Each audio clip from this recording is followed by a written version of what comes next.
Anabel Hernández, una histórica y valiente periodista que ha informado y se ha puesto en peligro su integridad en más de una ocasión por informar a la gente, por conocer la verdad, por meterse en temas donde muy poca gente quiere meterse. Esto siempre tendrá reconocimiento y admiración por esas cuestiones.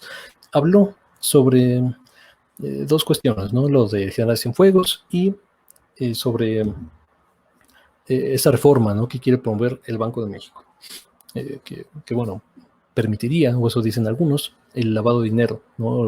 o promovería este tipo de actitudes. Vamos a ver exactamente lo que dice. Es un video quizá un poquito más largo de lo que presentamos, 2 minutos, y creo que vale la pena escucharlo todo para tener contexto y lo comentamos.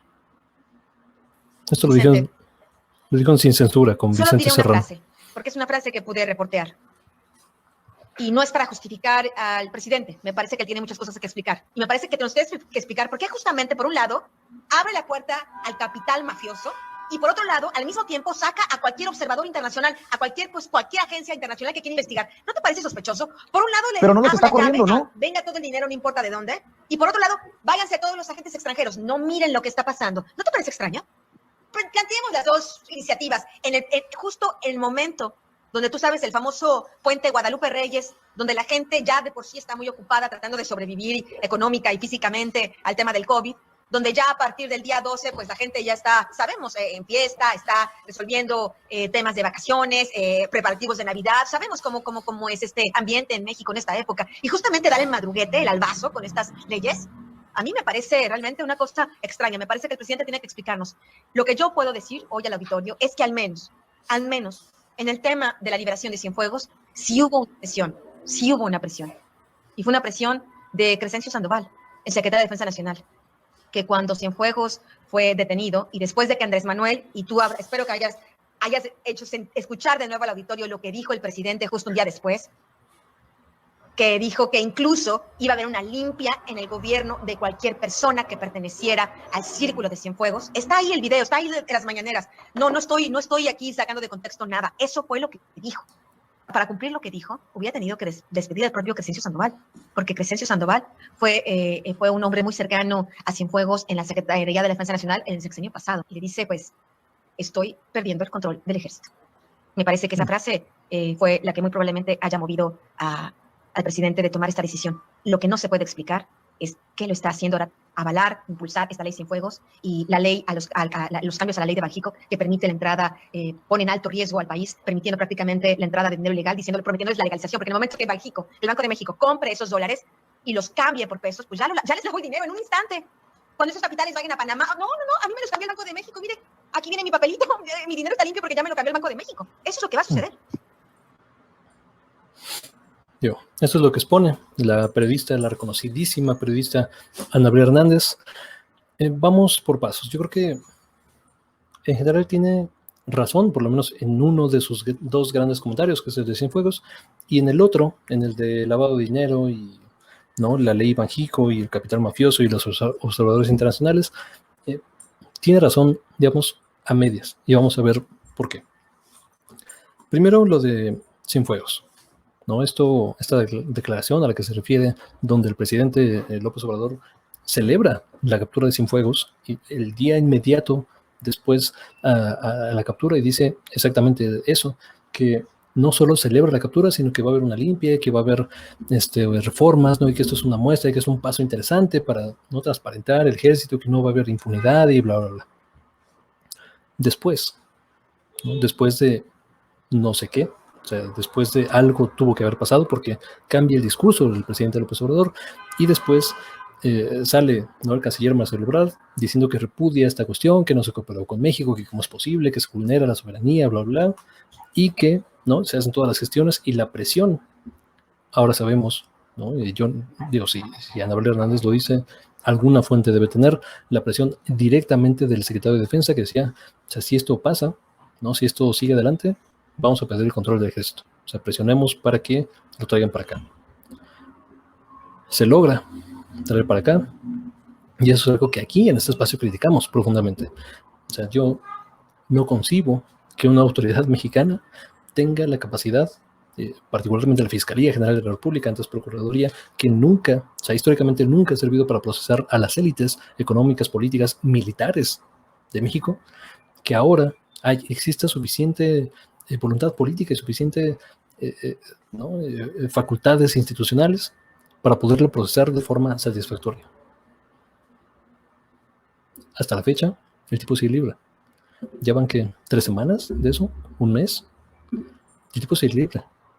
Entonces, cuidado con esa situación. En ese tema les doy completamente la razón.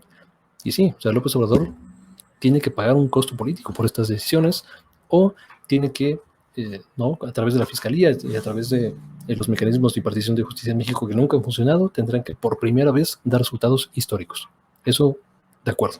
Ahora, donde difiere un poco con el análisis de Álvaro Hernández es en estas dos reformas, ¿no? Que dice, por una parte, la liberación de Banxico va a traer capital mafioso al país, ¿no? O sea, dinero oscuro se va a insertar en la economía, como si dinero oscuro no estuviera insertado ya en la economía de varias entidades del país. Es más, yo diría que, o sea, por ejemplo, quizá en Guanajuato, quizá en Sinaloa, el dinero oscuro está tan integrado a la economía que es uno de los principales motores de la economía de esos estados.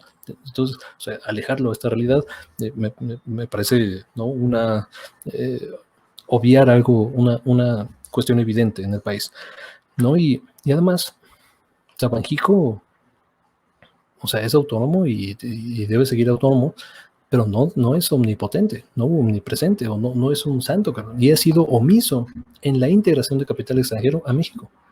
O sea, hay decenas, quizás centenas de millones de dólares que entran a través de remesas, a través de propinas, a través de servicios turísticos, que se pagan en dólares y que son difícil que se puedan integrar a la economía nacional. Es de interés nacional que se integre ese dinero económico, no ese dinero económico, ese dinero a la economía nacional.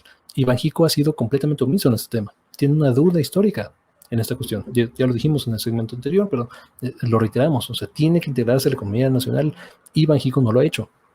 Quizá la reforma no es la mejor opción, el mejor vehículo para hacerlo, pero tiene que hacerse. Y además, o sea, creo que Ana Bárbara Hernández, al pasar, digamos, la mayor parte de su tiempo de su investigación en el crimen organizado, está, digamos, sujeta a un sesgo en el que está comprando esta narrativa de securitización del país, no esta narrativa de buenos y malos, de dinero malo, de dinero bueno, de personas malas y de personas buenas, no el narco malo, los demás buenos.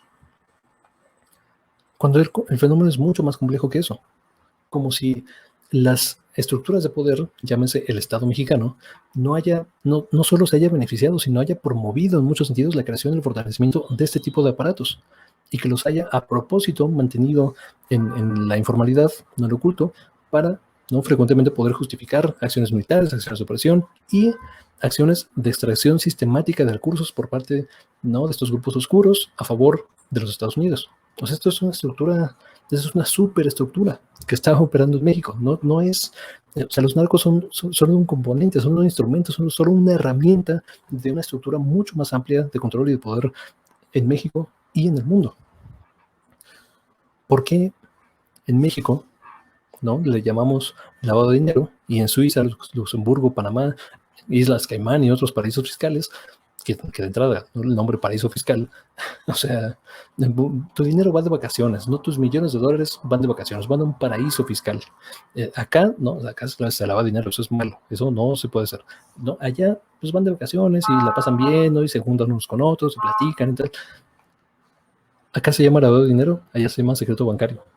O sea, cuando las élites, ¿no?, del mundo quieren reintegrar dinero oscuro, y sabemos que es dinero oscuro por investigaciones que se han hecho, ha sido profundo en ese tema, quiere reintegrar ese dinero a la economía o quiere esconderlo para que no les cobren impuestos, eso se llama secreto bancario. Eso es inviolable, eso no se puede, ¿no?